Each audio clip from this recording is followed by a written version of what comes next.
Cette émission vous est présentée par Jacques Tanis, courtier immobilier Remax.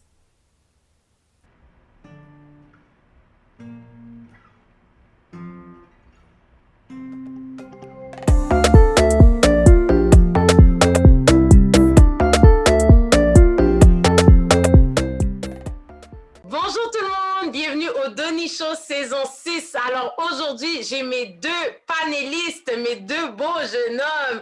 Alors on a Eddie King et Miro Laflaga. Comment allez-vous les gars? Ça va, super. Et toi, ça va? Ça va super bien. Et toi Miro, comment tu vas? Yeah, doing good. Je suis bien, je suis là, je suis en C'est forme. excellent. Comment s'est passé ton confinement, Miro? Euh, je veux dire, ça m'a fait réfléchir un peu. Vraiment, vraiment. J'ai pris ça vraiment. Yo, c'est vraiment difficile à dire parce que je me sens, I became a kid again.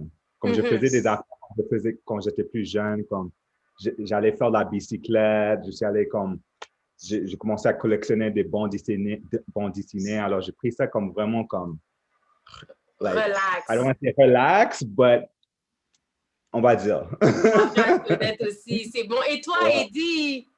Le premier confinement, je te dirais que c'était difficile parce que je voyais pas mes enfants pendant le premier confinement. On se voyait juste sur FaceTime et tout simplement parce que on avait beaucoup plus de crainte par rapport au Covid. Et comme moi, ma blonde est infirmière, tu vois, alors on voulait pas que les enfants fassent des va-et-vient chez leur mère et puis ici, puis que genre j'étais un peu plus à risque de peut-être Tout à fait. transporter le virus. Donc ça, c'était la partie difficile. L'autre partie qui était plus intéressante, c'était plus le côté où est-ce que genre créatif et tout. C'est là que j'ai commencé à faire mes vidéos. C'est là que j'ai commencé à être un peu plus présent sur le web, à essayer de me réinventer et tout ça. Donc ça, c'était cool. Je te dirais que donc, en ce sens-là, le premier confinement était bien. Je dirais que c'est plus le deuxième semi-confinement que je trouve un peu plus difficile. Ouais, je peux comprendre, mais en même temps, moi, on s'est parlé pendant la quarantaine, justement, tu faisais tes lives musicaux Ouais. où, on J'essayais des trucs, you know. Oui, oui, mais écoute, ça a fonctionné hein, parce que justement, tout le monde était à la maison, on s'ennuyait. Donc, et comme vous savez, pendant le confinement, il y a eu plein de foulées de trucs qui se sont passés sur l'Internet. Et il y a eu aussi beaucoup de cancel culture. Beaucoup de justice qu'on faisait aussi via les médias sociaux. Il s'est passé énormément de choses et on a une question de Schneider, alors on l'écoute à l'instant. La voici. Bonjour, mon nom c'est Schneider. J'aimerais vous entendre par rapport à une question qui m'a été posée dernièrement par des amis. Que pensez-vous du cancel culture? Croyez-vous à ce terme public justice versus justice traditionnelle? Donc, j'attends votre réponse et merci beaucoup. Merci Schneider pour ta vidéo. Donc, les gars, j'aimerais savoir qu'est-ce que vous pensez. D'abord, je voulais vraiment expliquer c'est quoi cancel culture. J'ai vite dire la définition. Cancel culture, c'est une culture de l'annulation, une culture de bannissement, une culture de dénonciation qui est une pratique rivée des États-Unis, consistant à dénoncer publiquement en vue de l'ostracisation les individus ou les groupes responsables d'actions ou de comportements perçus comme problématiques. Cette pratique qui se rencontre dans le monde physique et dans le monde des médias sociaux et qui suscite la controverse. Donc, Miro, j'aimerais savoir, let me know what you think about cancel culture and do you believe in that term? Pour moi, c'est un peu, I'm like 50-50. Parce que d'un bord, je comprends pourquoi cancel culture existe, parce qu'il y a des gens qui pensent que the justice system or it's hard to get justice. So il y a des gens qui veulent prendre ça entre leurs mains and they want to use that as a power comme as cancel culture, right? Alors, de ce bord, je comprends, mais la fois pour moi que je suis un peu comme I'm not a fan of, c'est que lorsque ça arrive, on dirait qu'on ne donne pas la possibilité à des gens pour transformer et évoluer. C'est comme, where do we draw the line? C'est comme, d'un bord, c'est cool, OK, on cancel cette personne-là, on dit qu'ils they did whatever, whatever, mais where do we go from there? Comme, c'est ça that's the thing that I'm not really a fan of. C'est comme, on donne pas la liberté pour les gens pour comme vraiment de faire des mistakes et de grandir à partir de ça. Je comprends tout à fait. Et toi, Eddie? Bah, écoute, moi, c'est que c'est parce que le cancel culture, moi, personnellement, je le vois comme. Bah déjà, cancel culture en tant que tel, quand tu dis ce terme-là, c'est sûr, il y a un terme qui a l'air très péjoratif, mais on va dire le concept du cancel culture, pour moi, je le vois comme un outil parce que le système de justice est pas parfait. Tu vois ce que je veux dire? Il est loin d'être parfait, puis des fois, il désavantage des gens et il y en a qui s'en sortent en toute impunité. Tu comprends ce que je veux dire? Mais en même temps, on est dans une société de consommation. Donc, on est encore capable d'avoir notre mot à dire. Et en vrai, notre société, on vote avec notre argent, avec notre dollar et comment on dépense notre argent. Tu comprends? Donc, à ce niveau-là, le concept qui est derrière on va dire le cancel culture, c'est-à-dire de refuser d'encourager tel produit ou telle personne ou quoi que ce soit, devient un outil. Mais comme n'importe quel outil, un outil peut facilement devenir une arme. Tu comprends? Donc, c'est comme si, genre, tu peux prendre un couteau pour, je sais pas, couper des carottes et des patates, mais tu peux stab quelqu'un. Mm-hmm.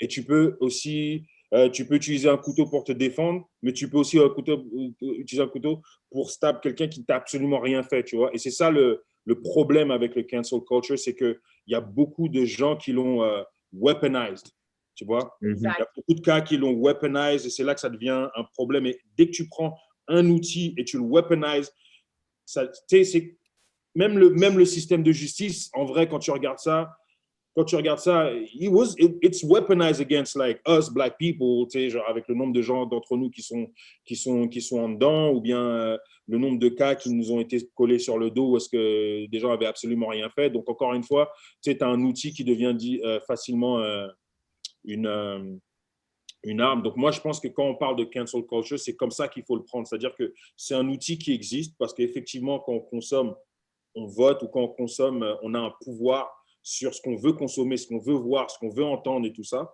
Et on a le droit aussi de dire, OK, cette personne-là, parce qu'elle est problématique, ou ce concept-là, ou cette entreprise-là, parce qu'elle est problématique, ben, on peut décider collectivement de refuser d'investir ou de dépenser notre argent là, tu vois. Et ça c'est un outil qui est valable. Mais comme je dis, ça peut très facilement déraper et devenir une arme. Ben, je partage aussi cette opinion. Qu'est-ce que je trouve aussi que ça fait, c'est que ça fait des dommages irréversibles. Hein. Souvent, dans ce qui s'est passé au courant justement de la pandémie et tout, et qu'on faisait justement du cancel culture. Puis là aussi, le cancel culture, c'est pas arrivé pendant la pandémie, c'est arrivé avant. C'est des artistes qui se faisaient cancel pour avoir fait certaines erreurs hors de leur contrôle.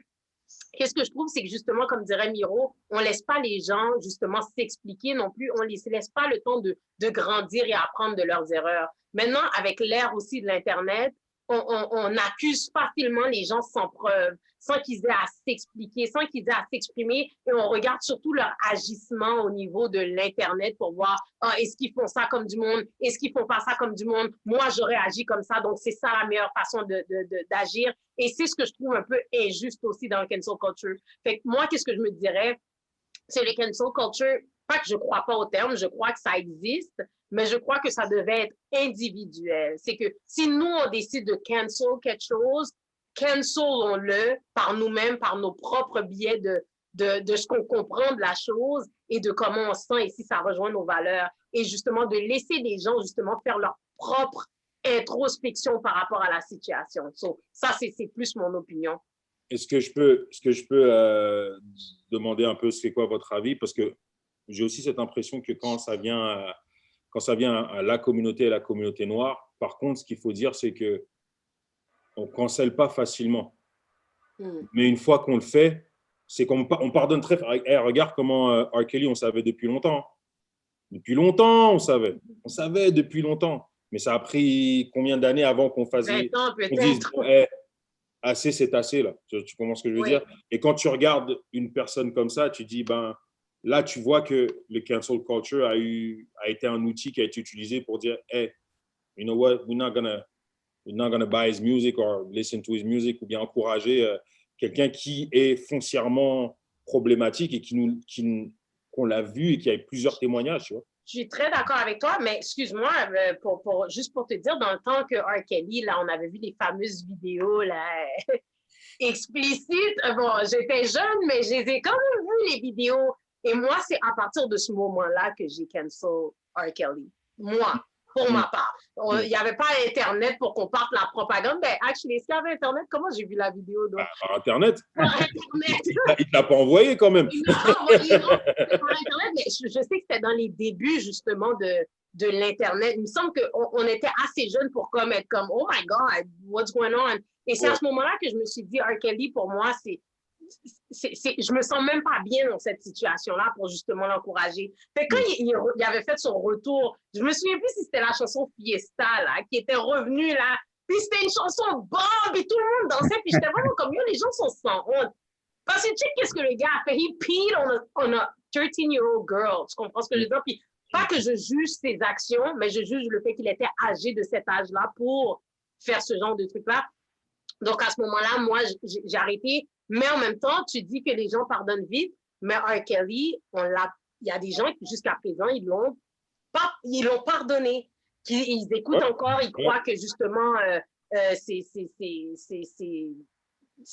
pas vrai, c'est arrangé avec le gars des vues, etc., etc. Donc, je me dis que oui, les gens pardonnent facilement parce que si R. Kelly sort de prison aujourd'hui, puis il sort un méga hit, les gens vont quand même être comme, you know what, c'est le king, c'est ci, c'est ça. Ça, j'en suis moins sûr, par contre. Non, parce que même avant le documentaire, ce qui sortait ne frappait pas aussi fort non plus, tu comprends? Ça fait un petit moment qu'il n'a pas eu des gros hits. Ça fait un petit moment, mais c'est encore drôle. Quand Chris Brown là, avait donné 3 bines à Rihanna, là, il est revenu, puis on était comme, ouais, Chris Brown! C'est ce que je dis, on a cette façon on pardonne quand même, on s'apprend du temps. Oui, on pardonne vite. Oui. Tu voulais dire, Miro? Non, moi, l'affaire, c'est comme, like, where do we go from here? C'est ça la question qui m'a fait. That's the thing that's making me think more than anything. Comme, même la situation avec Chris Brown, comme, Rihanna l'a déjà pardonné, tu comprends? Elle a déjà dit, like, yo, you know what, like, I'm over this, we're grown, blah, blah, blah. Mais il y a quand même des gens qui veulent quand même, you know, like, yo, you know, Chris Brown, he's not a good person, blah, blah, blah, blah. Me is like, okay, mais comme, what do we go from there? Même avec la situation de R. Kelly, comme le fait qu'il did what he did, mais c'est sûr et certain, and I don't want to sound like I'm making excuses for him, mais c'est sûr et certain que he had some mental issues, things happened to his childhood. What do we do? How do we use these examples to make sure that this does not continue within our community? That's the things that I'm trying to understand. Like, you know, like, comment on fait pour éviter ces genres de choses de arriver, and like, you know, what is the lessons learned instead of just being like, oh, oublie cette personne-là, forget about it. Oui, mais comme je te dis, moi, ça, c'est propre à chacun. Si tu veux continuer à écouter du R. Kelly, I'm not going to judge you for it. Comme tu fais ce que tu veux, parce qu'à la fin, tu as le droit de pardonner. Le cœur est un cœur qui pardonne. Mais c'est vraiment propre à chacun. Par contre, c'est sûr que je pense pas qu'on peut arrêter ce genre de phénomène-là parce que l'humain, on est des sinners. Tu comprends ce que je veux dire? On fait des péchés, il y a des gens qui ont des problèmes psychologiques, il y a des gens qui ont des problèmes d'abus et on ne sait pas quelles actions qui peuvent découler de ça. Donc, malheureusement, on ne peut pas arrêter quelqu'un d'agresser parce que s'il a vécu des traumas dans sa jeunesse, ben, peut-être que c'est quelque chose qui va perpétuer. Par contre, parlant de justement tout ça, Schneider posait la question, qu'est-ce que vous pensez de la justice traditionnelle versus the public justice? C'est il y a eu des allégations de certaines personnes qui ont commis des viols sans même que ça ait été prouvé ou quoi que ce soit. Et tout de suite, on a lancé des pierres, les noms des gens apparaissaient dans des listes et tout.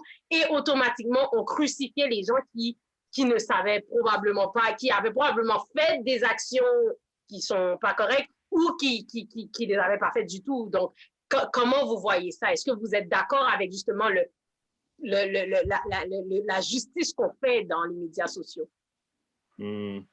C'est très compliqué comme question parce que je ne sais pas s'il y a une réponse qui peut avoir. On ne peut pas mettre une réponse unidimensionnelle à une question comme ça, simplement parce que quand tu regardes un peu l'ensemble de la chose. Quand les gens en arrivent là aussi, il faut aussi savoir que c'est parce que si le système de justice a failli quelque part. Si les gens sont rendus à se faire justice eux-mêmes, c'est que le système de justice a failli. Et c'est comme ça que aussi les grosses révolutions elles commencent, tu comprends? Et quand il y a des grosses révolutions qui commencent comme ça, c'est l'anarchie. C'est complètement l'anarchie. Et c'est sûr que personne ne peut être d'accord avec l'anarchie. Et parce que l'anarchie, ben, voilà, c'est le bordel et les dommages collatéraux sont énormes, tu comprends? Mais voilà, tu vois, tu commences, genre, quand je vois ça, c'est pour ça que je dis que c'est une réponse qui ne peut pas être unidimensionnelle, mais je pense que la racine de tout ce genre de mouvement-là, c'est d'abord et avant tout le système de justice qui doit faire beaucoup mieux pour protéger ses citoyens. Je comprends. Beaucoup mieux. Tu as tout à fait raison. Et toi, Miro? Like I agree exactly what Eddie King is saying parce que moi, personnellement, c'est comme je trouve que c'est vraiment difficile d'avoir ce genre de conversations sur les réseaux sociaux. Because everyone have an opinion. On ne sait pas qu'est-ce qui est vrai ou qu'est-ce qui est pas vrai. So it's like, c'est pas vraiment une place pour avoir ce genre de conversations, moi, personnellement. Mais comme Eddie a dit, c'est comme la raison pourquoi on est là, c'est parce que le système de justice, elle ne fonctionne pas. Exactement. So maybe l'affaire, c'est qu'on doit commencer à mettre plus de pression sur eux pour changer les lois, everything. And I think that's where the real issue is coming from. Tout à fait, tout à fait. Mais je suis entièrement d'accord avec vous. C'est sûr que moi, j'éprouve un grand malaise à justement... Moi, je ne suis pas quelqu'un qui commente négativement sur les médias sociaux. Si quelque chose m'arrive, je ne sais pas à quel point je vais utiliser les médias sociaux pour dénoncer. Déjà, à la base, ce n'est pas un truc qui vient de chez moi, call out quelqu'un qui me fait quelque chose. Il y a des gens qui sont très forts là-dessus. To me, je trouve qu'il y a quelque chose de malsain là-dedans. Je sais que peu importe que les gens soient coupables ou non coupables, tant que la personne n'a pas suivi un procès ou quelque chose, je n'aime pas qu'on l'accuse. Puis, tu sais, Eddie King, on avait déjà parlé de ça, auparavant. Tu sais, je me souviens, il y a quelqu'un qui a nommé ton nom et à un moment donné, tout le monde était comme, oh, Eddie King, ceci, cela. Et justement, je trouvais ça pas bien parce que je me dis, la personne n'est même pas là pour en parler, la personne n'est même pas là pour en défendre. En plus, c'était quelque chose de minime, là. C'était une histoire, he said, she said, par rapport. Et je me dis, est-ce qu'on en est rendu là pour justement devoir se relever sur Internet pour baisser quelqu'un d'autre? J'ai de la misère. Eddie King, qu'est-ce que t'en dis? Moi, je pense que, ouais, c'est ça. Ça fait partie des downsides des réseaux sociaux. Parce que les gens peuvent se permettre de faire des choses comme ça. Mais à la fin de la journée, tu sais, il y a à la fin de la journée, la vérité, c'est la vérité. Et puis, ce genre de choses-là, ça perdure. Surtout quand c'est sans fondement et qu'il n'y a pas vraiment de base, ça ne perdure pas dans le temps. Vraiment, quand tu sais que, genre, foncièrement, tu connais ton intégrité, puis que surtout, les gens connaissent ton intégrité et puis ta réputation, je te jure que ça ne perdure pas dans le temps. Exact. Ça ne perdure pas dans le temps, puis ce n'est même pas la peine de répondre à ce genre de choses-là. Donc, tu vois, tu fais bien. Et souvent, les gens se révèlent eux-mêmes quand ils font des choses comme ça, tu comprends? Donc, tu as tout à fait raison. Mais ceci dit, ouais, je pense quand même que c'est pour ça que je dis que c'est pas unidimensionnel comme réponse. Tout à fait. Que voilà, il y a des moments où est-ce que genre quand le système de justice fonctionne pas, where do you go? Tu comprends ce que je veux dire? Take it in your own hands. C'est l'affaire. C'est vraiment ça, quoi, tu comprends? Yeah. Comme, voilà, tu sais, genre aller protester. Quand on est sorti dans la rue là pour Black Lives Matter après George Floyd, on était tous illégaux dans la rue. Tu vois ce que je veux dire? On devait pas être là, hein, tu comprends? Mais quand trop c'est trop, voilà, hein, tu comprends? C'est ça. Non, tout à fait. So, Miro, un mot de la fin. Me personally, what can I say? La seule affaire que moi je veux dire, c'est que je trouve que les gens doivent commencer à penser pour eux-mêmes au lieu de juste, you know, someone said like this person is canceled, comme fais ton propre recherche and make your own decision. Exactly. J'aime pas cette you call it lynch mob mentality, c'est comme tout le monde, like a group thinking, quand tout le monde pense la même affaire sans vraiment poser des questions. It's just like, oh, you Mm. think like this, I'm going to think like that too. C'est comme, je trouve que right now, comme les gens doivent vraiment faire plus des efforts pour créer leurs propres conclusions concernant des affaires and live by your truth. Hey, les gars, je vous remercie énormément d'avoir participé. Ça met fin à notre entrevue. Vous voyez, c'était court, mais très plaisant. Ouais. Donc, Miro, j'aimerais que tu me dises où est-ce qu'on peut te trouver en quelques secondes.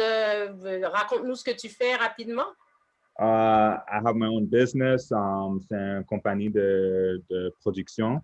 So, je travaille avec des entrepreneurs, des artistes et je les aide à créer leur identité de marque. La compagnie s'appelle Divi Productions. Alors, tu peux nous trouver sur www.imdivvi.com et I am Divi sur tous les réseaux sociaux, Instagram, Twitter, whatever. Super. Et toi, Eddie King? Bah, moi, c'est simple, hein, c'est Instagram, Facebook, c'est I Love Eddie King partout. Voilà. Et ouais, c'est ça, vous pouvez me trouver là. Écoute, là, on essaie de faire comme on peut, à faire des shows. Là, je suis obligé d'aller jusqu'en zone orange pour faire des shows. Donc, là, tout à l'heure, je dois prendre la route pour aller à Sherbrooke. Mais et voilà, quoi. Après, on continue, on lâche pas. Et puis, suivez-moi là pour mon contenu, quoi. Oh, c'est super. Ah ouais, excusez-moi. Ouais, n'oubliez pas de regarder le bye-bye aussi, parce que là, on est une équipe d'écriture pour le bye-bye. Ça va être chaud. Parfait. Voilà. Fun fact, moi, Eddie King, on a déjà travaillé ensemble sur Open Mic, if I remember. Yeah.